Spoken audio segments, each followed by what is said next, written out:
बिहार के सभी सम्मानित शिक्षक भाई बहनों का मेरे चैनल पर स्वागत है। आज बात करेंगे सरप्लस शिक्षकों की क्या हालात है कि सरप्लस शिक्षक 2 दिन से किस हालात में रह रहे हैं, उनकी मनोदशा क्या है, वो कितनी पीड़ा में हैं और रात भर नींद नहीं आ रही है। इसके पीछे की कहानी जानेंगे। और सरप्लस जो शिक्षक हैं, अगर वो आवेदन नहीं करते हैं ट्रांसफ़र के लिए तो क्या होगा? क्या उसी विद्यालय में वो रह सकते हैं या फिर उनको विद्यालय छोड़ना ही होगा? क्या सरप्लस शिक्षकों को 17 से 23 सितंबर के बीच में सामान्य ट्रांसफ़र की जो प्रक्रिया है उसमें वो शामिल होना चाहिए, या फिर 29 जुलाई से 5 अगस्त तक जो आवेदन की प्रक्रिया उसमें शामिल होना चाहिए? गजब अंतर्द्वंद्वता का युद्ध चल रहा है उनके अंदर। क्या करें, क्या नहीं करें, क्यों छोड़ें, क्या नहीं छोड़ें, कहाँ जाएं? अगर मानते हैं कि अभी आवेदन नहीं करते हैं, अभी 30 स्कूल का ऑप्शन है, अगर अभी आवेदन नहीं करते हैं तो फिर 17 से 23 सितंबर के बीच में सामान्य ट्रांसफ़र होगा, तो कहीं जबरन ट्रांसफ़र ना कर दिया जाए। कई तरह की बातें चल रही हैं शिक्षकों के अंदर, और शिक्षक ये भी कह रहे हैं कि सरकार गलत की है और सरकार को ऐसा नहीं करना चाहिए था, सरकार को जबरन नहीं हटाना चाहिए था। ये सारी बातें ठीक है, कुछ शिक्षकों की बातें भी ठीक है और कुछ सरकार की बातें भी ठीक है। शिक्षक की बात क्यों ठीक है ये भी मैं बता रहा हूँ, सरकार की बात क्यों ठीक है, क्यों सरप्लस किया है ये भी मैं बता रहा हूँ। सरकार क्या फॉल्ट है, सरकार में क्या फॉल्ट है, सरकार की नीति गलत है, इन सारी बातों की जानकारी ले लीजिए। अगर चैनल पर नए हैं तो चैनल को सब्सक्राइब भी कर लीजिएगा। शिक्षा विभाग का हर खबर के लिए आप हमेशा सदैव इस पर आप कनेक्ट रहिए। हम आपको शिक्षा विभाग का पल पल की खबर हम देने का प्रयास करते हैं। दोस्तों, सरप्लस शिक्षक के इस समय क्या करना चाहिए अभी उनको कुछ समझ में नहीं आ रहा है। सबसे पहले चलते हैं सक्षमता परीक्षा के ऊपर में, इसके बाद इधर हम आते हैं कि सक्षमता परीक्षा जो हुआ है ना, क्यों हुआ था सक्षमता परीक्षा? आखिर बड़े पैमाने पर नियोजित शिक्षकों ने सक्षमता परीक्षा को बायकॉट क्यों कर दिया? समझ गए क्यों बायकॉट किया सक्षमता परीक्षा को? बड़े पैमाने पर नियोजित शिक्षक बायकॉट किए क्यों? क्योंकि सक्षमता परीक्षा का 2 ही मंत्र था। आपने भी देखा होगा, सुना होगा, समझा होगा, या देख के अनदेखा कर लिए या दूसरे के भावनाओं में बह के आपने सक्षमता परीक्षा दे दिया। सक्षमता परीक्षा का मैं आपको आज भी मैं बता रहा हूँ, कल भी बताया, जब भी आप देखते होंगे तो 2 ही मूल मंत्र था, 2 थीम था उसका। किस सर्टिफिकेट पर काम कर रहे हैं वो सर्टिफिकेट दिखलाइए। कौन सा सर्टिफिकेट आपके पास है, ओरिजिनल है कि डुप्लीकेट है, ये दिखलाइए। अब फर्स्ट डिवीज़न है, सेकंड डिवीज़न है, थर्ड डिवीज़न देखने के लिए बोर्ड नहीं बैठा हुआ है। कोई भी डिवीज़न से पास रहिए, है ना, आप पास रहिए और उसके बाद अपना मूल विद्यालय आपको छोड़ना होगा। यही 2 ही मंत्र था सक्षमता परीक्षा का, इसके सिवा कुछ नहीं था सक्षमता परीक्षा में। समझ गए? ऐसा नहीं कि सरकार कभी कही थी, सरकार यहाँ कहीं गलत नहीं है कि सक्षमता परीक्षा दीजिएगा तो राजकर्मी बनिएगा तो ये सुविधाएं देंगे, ऐसा नहीं था। सरकार का कहना था, नियमावली में था कि अगर वर्तमान शर्तों पर अगर आप राजकर्मी बनना चाहते हैं तो सक्षमता परीक्षा आप दे सकते, वर्तमान शर्तों पर, अन्यथा आप सक्षमता परीक्षा नहीं दे सकते हैं। नौकरी पर आपका कोई भी दाग नहीं लगेगा, आपके दामन में भी दाग नहीं लगेंगे, है ना। बस यही था। तो सक्षमता परीक्षा 5 हो गया दोस्तों। जितना को विशिष्ट बनना था सभी बन गए, और जिनको नहीं बनना था वो रह गए वहीं। रह जाने वालों की संख्या लगभग 70 से 80-85 हज़ार शिक्षक अभी रह गए। कुछ उसमें फेल भी हुए और कुछ तो टच ही नहीं किया। जिसने नियमावली को खूब बढ़िया से रीड कर लिया वो टच ही नहीं किया, क्योंकि उनको पता था कि अपना मूल विद्यालय छोड़ना होगा। तो वो शिक्षक पहले ही जान लिए थे कि मूल विद्यालय जब छोड़ना ही है तो फिर सक्षमता परीक्षा देकर के मानते हैं कि 5,000 वेतन बढ़ भी जाएगा, तो जितना छोड़ेंगे उतना तो फिर खर्च ही है, तो फिर आने जाने से फ़ायदा क्या है? घर में रहने से चौतरफा काम होता है। समझ गए? तो आज सरकार ये कह रही कि सरप्लस हो रहे हैं आप, तो सरकार दोषी नहीं है, दोषी हम स्वयं हैं, क्योंकि सक्षमता परीक्षा का निर्णय हम लोगों ने स्वयं लिया था। एक अब छोड़िए, ले लिए तो आप ले लिए, तो सरप्लस में है तो जाना ही होगा। सरप्लस में है तो रो करके या गा करके आपको जाना होगा। समझ गए?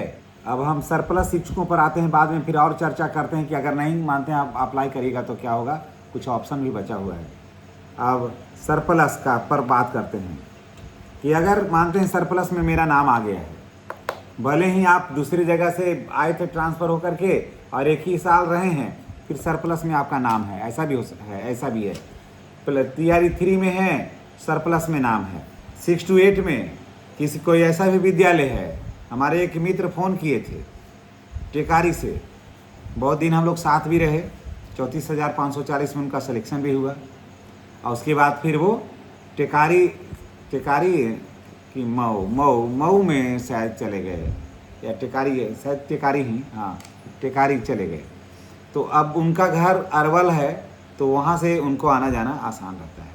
लेकिन देखिए संजोग कि 1 to 5 के शिक्षक हैं वहाँ अधिक, और 6 to 8 भी है। तो ये 6 to 8 में है, 6 to 8 में 3 ही 4 शिक्षक हैं, तो वहाँ से ना हटा करके 1 to 5 से नहीं हटा करके 6 to 8 के शिक्षक को भी ले लिया है वहाँ, यानी कि वहाँ 13-14 शिक्षक हैं। तो उसमें क्या किया है कि 2 विशिष्ट को उठा लिया और एक 34,540 को उठा लिया, जबकि ये विद्यालय प्रभार में है, इनको नहीं भी उठाया जा सकता था, लेकिन इनको उठा लिया वहाँ से सरप्लस में। तो अब सवाल ये है कि ऐसा क्यों हो रहा है, ऐसा क्यों हो रहा है?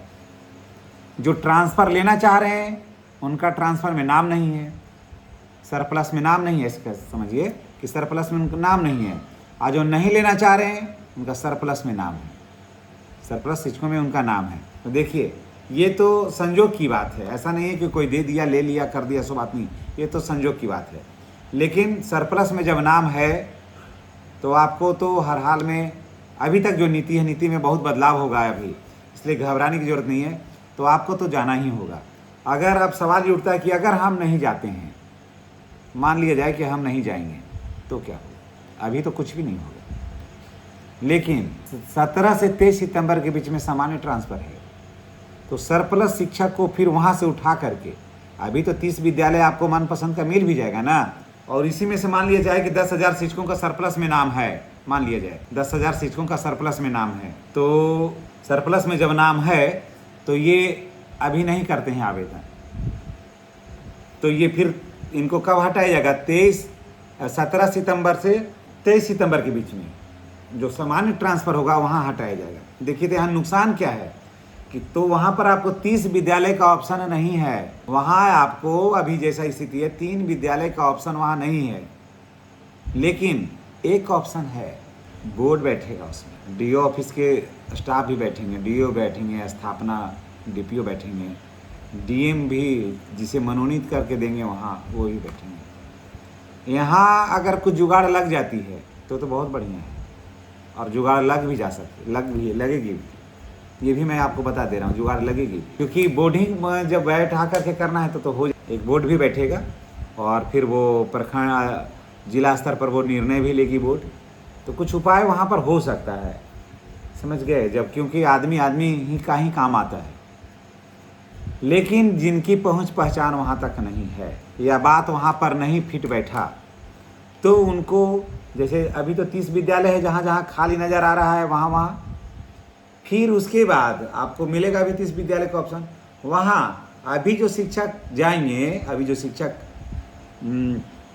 अभी आवेदन जो करेंगे समायोजन में, तो वहाँ पर तो सभी वैसी विद्यालय को चुनेंगे जो रोड साइड में विद्यालय है, बढ़िया विद्यालय है, जो विद्यालय शहर से बाज़ार से दूर है, जो विद्यालय ग्रामीण परिवेश पहुँच से दूर है, वो विद्यालय इंटीरियर में है, तो वो सीटें खाली रहेगी। तो अगर आप आवेदन अभी नहीं करते हैं तो 17 से 23 सितंबर के में जो ट्रांसफ़र होगा उसमें आपको उसी विद्यालय में जाना होगा। चाहे आप जैसे जाइए, जाना तो पड़ेगा ही, समझ गए? जाना तो पड़ेगा ही, ना कैसे जाइएगा, जाना ही होगा। हाँ, बोर्ड बैठेगी, वहाँ बात हो सकती है, लेकिन 100% की बात नहीं ना होगी। 5%, 4% की बात होगी, 3% की बात होगी, या घुरा फिरा के 10% की बात होगी। क्या सोचते हैं कि 90 के 90% की बात होगी, 10% को वहाँ से हटाया जाएगा? जो बात नहीं है। इसलिए जिनका सरप्लस में नाम है, मैं तो यही कहूँगा कि जब नाम है सरप्लस में तो आज नहीं तो कल आपको जाना ही है, समझ गए? तो चल जाइए, चल जाइए, क्योंकि आपने सक्षमता परीक्षा दिया है। मैं आप ये मत सोचिएगा कि आपने सक्षमता परीक्षा दिया है तो मैं विरोध में कह रहा हूँ, सो बात नहीं है। नियम को बढ़िया से समझ लीजिए, बढ़िया से परख लीजिए। सरप्लस में जब नाम है तो आप रो के जाइए चाहे गा के जाइए, आपको तो भाई जाना होगा। हाँ, जिनका सरप्लस में अभी नाम नहीं है, जिनका सरप्लस में नाम नहीं है, भले 2003 से कार्यरत क्यों नहीं है, 2010 से कार्यरत क्यों नहीं है, तो अभी फिलहाल वो ठहरेंगे, अभी फिलहाल वो ठहरेंगे। उनको घबराने की ज़रूरत अभी नहीं है। घबराने की ज़रूरत किनको किनको नहीं है।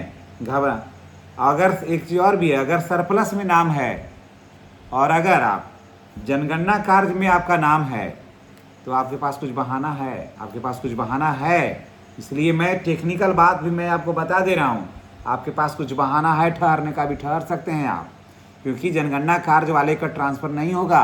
जनगणना कार्य वाले का ट्रांसफ़र पर रोक है।